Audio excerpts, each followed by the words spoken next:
কি মনে হচ্ছে? এগুলো কি বলুন তো? এগুলো হচ্ছে ডিমের খোসা, পেঁয়াজ, কলার খোসা। এগুলো কেউ কি এভাবে রাখে নাকি? সবাই তো এগুলো ফেলে দেয়। কিন্তু না, যারা গাছ ভালোবাসেন তারা জানেন এগুলো কতটা গুরুত্বপূর্ণ। এই যে কলার খোসাগুলো সুন্দর করে টুকরো টুকরো করে রেখেছি আমি। সুন্দর সুন্দর ফুল পেতে, গাছে বেশি করে ফল পেতে কলার খোসার কিন্তু কোনো জুড়ি নেই। পেঁয়াজের খোসা, রসুনের খোসা এগুলো সব সময় আমি ছাদে ভালো করে রোদে শুকাই। সাথে তো ডিমের খোসা আছেই। দেখুন না, আমার গাছগুলো কত প্রাণবন্ত আর কত সুন্দর ফুল দিয়ে যাচ্ছে। আচ্ছা, আপনারা এমন কেন বলুন তো?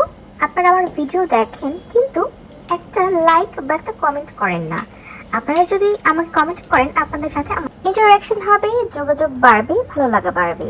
আমিও দেখতে পারবো আমার মতো আরও কে কে বাগানি আছেন, বাগান করতে ভালোবাসেন, গাছপালা ভালোবাসেন।